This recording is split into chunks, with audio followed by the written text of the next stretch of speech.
Assalamualaikum warahmatullahi wabarakatuh. Kami dari Universitas Islam Bandung dari kelompok 2 akan menjelaskan presentasi mengenai farmasi veteriner yang berjudul Obat dan Alat Kesehatan Hewan.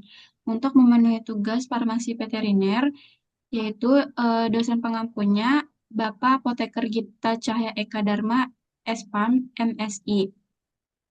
Next.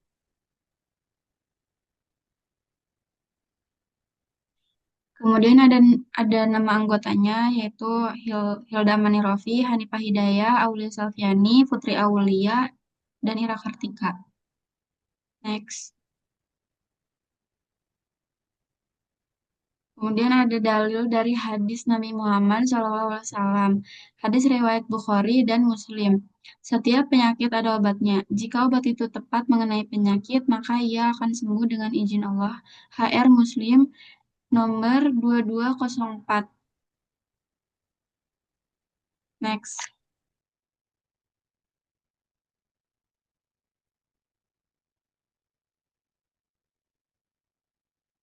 Baik, selanjutnya ada hierarkia dan proses bidang veteriner Kementerian Pertanian. Yang pertama itu ada Menteri Pertanian, dia itu bertanggung jawab atas seluruh kebijakan pertanian termasuk peternakan dan kesehatan hewan. Kemudian lanjut ke Direktorat Jenderal Pertanian dan Kesehatan Hewan atau Dirjen PKHM untuk merumuskan dan melaksanakan kebijakan bidang peternakan dan kesehatan hewan, serta mengawasi perizinan dan produksi sediaan veteriner. Nah, kemudian lanjut ke Kepala Pusat Perlindungan Varietas Tanaman dan Perizinan Pertanian yang bertugas melakukan pemeriksaan kelengkapan dokumen perizinan pendaftaran obat hewan. Kemudian lanjut ke Dinas Daerah Provinsi dan Kabupaten atau Kota bidang peternakan dan kesehatan hewan, yaitu untuk pelaksanaan pengawasan dan perizinan di daerah. Kemudian lanjut ke pengawas obat hewan atau ASN dokter hewan untuk melaksanakan pengawasan produksi, pendaftaran, peredaran, dan penggunaan obat hewan, serta melakukan inspeksi lapangan dan pengujian mutu.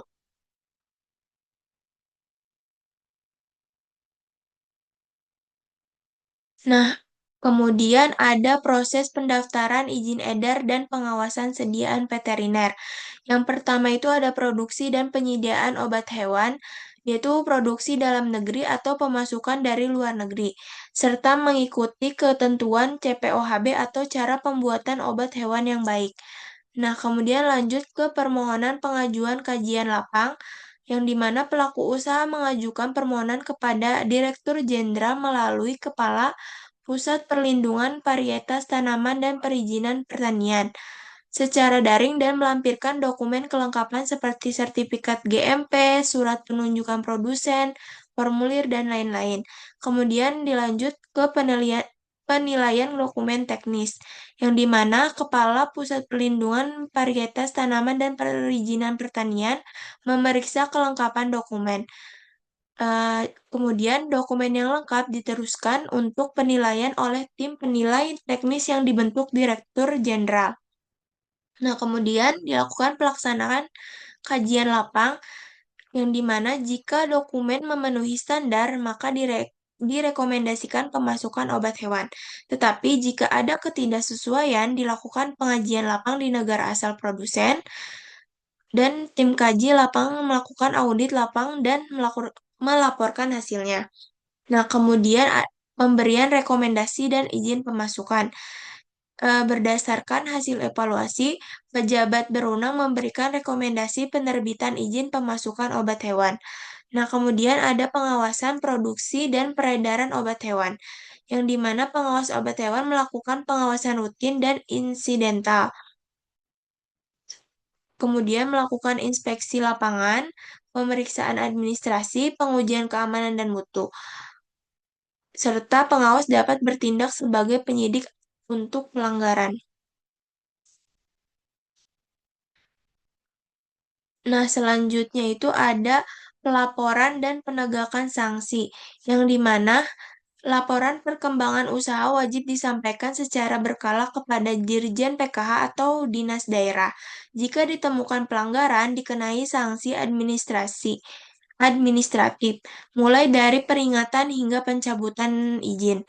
Nah, kemudian ada keprofesian dokter hewan di Kementerian Pertanian, yang dimana dokter hewan ASN dapat ditugaskan sebagai pengawas obat hewan dan pejabat teknis pelaksana di Dirjen PKH dan Dinas Daerah. Nah, kemudian dokter hewan memainkan peran penting dalam pengendalian penyakit hewan dan pengamanan produk hewan. Nah, ini tuh terdapat pada Peraturan Menteri Pertanian Nomor 16 Tahun 2021 tentang kajian lapang dan pengawasan obat hewan. Dan ada juga Undang-Undang Nomor 18 Tahun 2009 tentang Peternakan dan Kesehatan Hewan beserta perubahannya.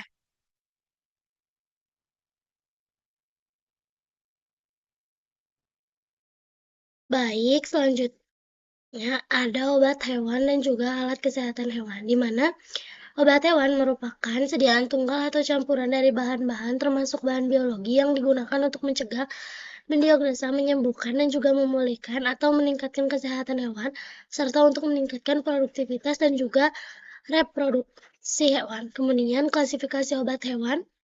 Obat hewan berdasarkan tingkat bahaya obat hewan dalam penggunaannya ada obat keras, obat bebas terbatas, dan juga obat bebas. Kemudian klasifikasinya menurut Pemerintah RI nomor 14 tahun 2007 tentang klasifikasi obat hewan, di mana yang pertama ada biologi, farmaseutik, premis, dan juga obat alami. Kemudian ada alat kesehatan, di mana alat kesehatan hewan adalah alat, mesin, instrumen, atau bahan yang digunakan untuk mencegah, diagnosa, perawatan, dan juga pemulihan kesehatan hewan, pemeliharaan kondisi fisiologis, dan juga menunjang tindakan medis veteriner. Ekstrak merupakan obat dengan penggunaan yang berbeda dari ketentuan label resmi yang telah disetujui oleh pihak berwenang, di mana perbedaan tersebut mencakupi hal berikut. Yang pertama itu jenis hewan yang berbeda dari label, dosis atau frekuensi penggunaan yang tidak sesuai dengan label, rute pemberian yang diubah, indikasi penyakit yang berbeda, atau waktu penarikan residu. Nah, di dalam dunia kesehatan atau dokter hewan itu penggunaan obat ekstra label ini dilakukan atas dasar pertimbangan oleh dokter yang sudah profesional, terutama bila tidak ada obat berlabel hewannya efektif dan penyakit tersebut atau keadaan darurat menuntut penggunaan alternatif yang aman serta rasional.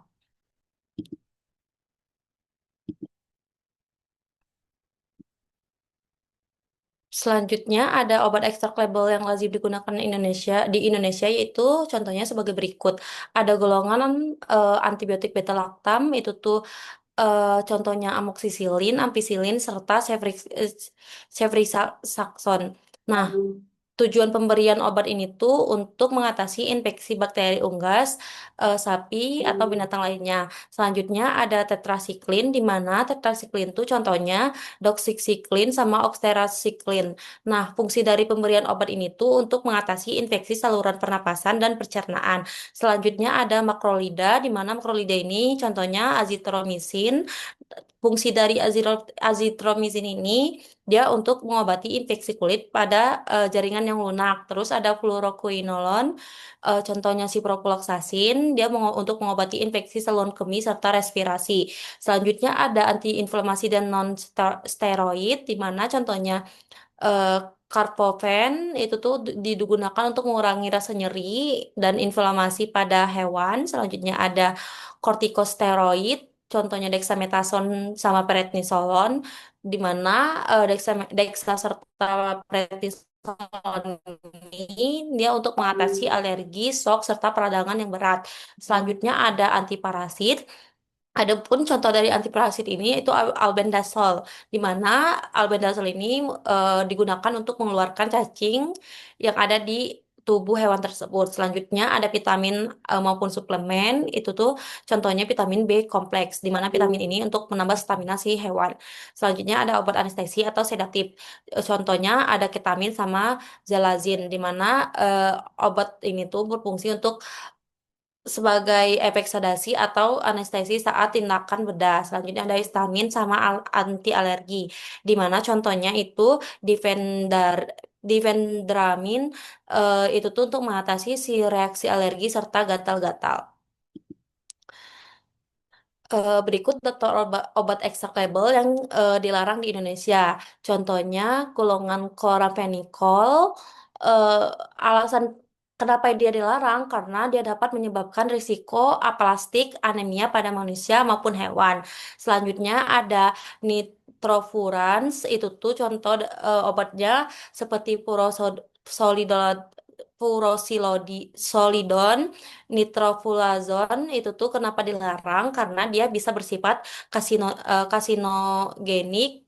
Terus selanjutnya ada fluoroquinolon tertentu, contoh obatnya yaitu ciprofloxacin, di mana obat itu tuh dilarang karena dapat menimbulkan atau memicu resiko resistensi antimikroba. Selanjutnya ada sulfonamid tertentu, contoh obatnya sulfametazin, di mana eh, alasan mengapa obat ini dilarang karena obat ini dapat menimbulkan residu yang berbahaya pada daging maupun susu.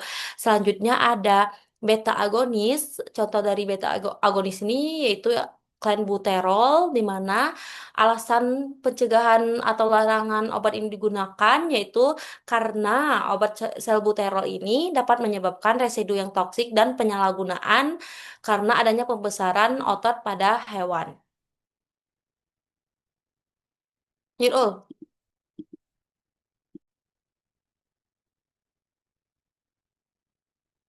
Nah, selanjutnya kita akan membahas mengenai ruang lingkup farmasi veteriner. Nah, teman-teman, ada yang tahu nggak sih apa saja ruang lingkup bagi seorang farmasis pada bidang veteriner?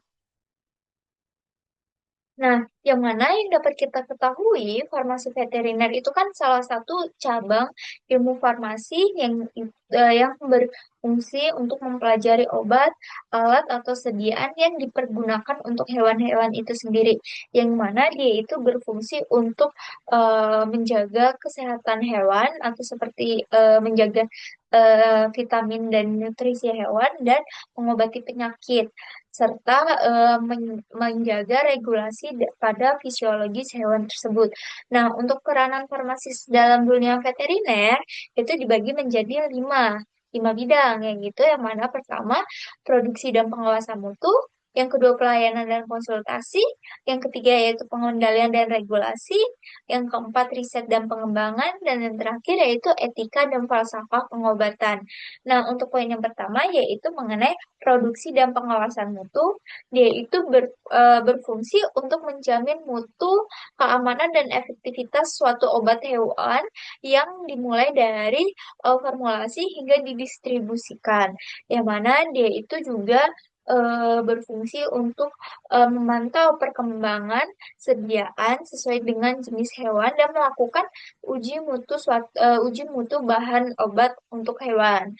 Nah, selanjutnya yaitu untuk yang kedua yaitu pelayanan yang kedua yaitu pelayanan dan konsultasi, yaitu berfungsi untuk kolaborator dengan dokter hewan untuk menetapkan suatu terapi yang rasional bagi hewan tersebut dan memberikan edukasi obat terhadap pemelihara hewan, dan juga dia itu berfungsi untuk memantau residu obat yang ada di pada hewan gitu. Selanjutnya untuk yang peranan ketiga yaitu pengendalian dan regulasi, dia itu berfungsi untuk memastikan apakah pemelihara itu patuh terhadap peraturan yang ada pada produk hewan tersebut dan mengawasi penggunaan obat ekstra label dan obat terlarang, serta dia itu mengawasi apakah ada keterlibatan dalam registrasi dan pemantauan pasca edar. Nah, selanjutnya yang peranan yang keempat yaitu riset dan pengembangan. Riset dan pengembangan itu dia itu untuk apa namanya memastikan kepatuhan terhadap peraturan obat hewan dan mengawasi obat ekstra label dan obat terlarang, dan dia itu berfungsi untuk mengembangkan obat-obat yang akan digunakan dalam farmasi veteriner atau yang obat-obat yang akan digunakan dalam hewan tersebut gitu. Dan dia itu meriset apakah obat-obat tersebut itu sudah sesuai atau belum, apakah ada kekurangan atau efek samping, toksisitas, begitu teman-teman. Dan selanjutnya untuk peranan yang kelima, yaitu etika dan falsafah pengobatan. Nah, mengenai etika dan falsafah pengobatan, dia itu berfungsi untuk menjaga kesejahteraan hewan dengan cara menolak penggunaan obat yang merugikan dan menerapkan salah satu konsep yang dapat kita kenal yaitu konsep One Health dalam praktik farmasi veteriner. Nah, begitu teman-teman mengenai ruang lingkup farmasi veteriner. Sekian dari saya. Selanjutnya akan sekian dari saya yang dapat saya sampaikan dan teman-teman saya yang dapat disampaikan. Wabillahi taufiq wal hidayah. Wassalamualaikum warahmatullahi wabarakatuh. Terima kasih teman-teman.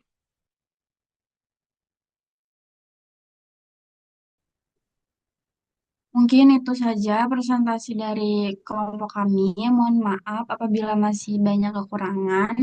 Wassalamualaikum warahmatullahi wabarakatuh.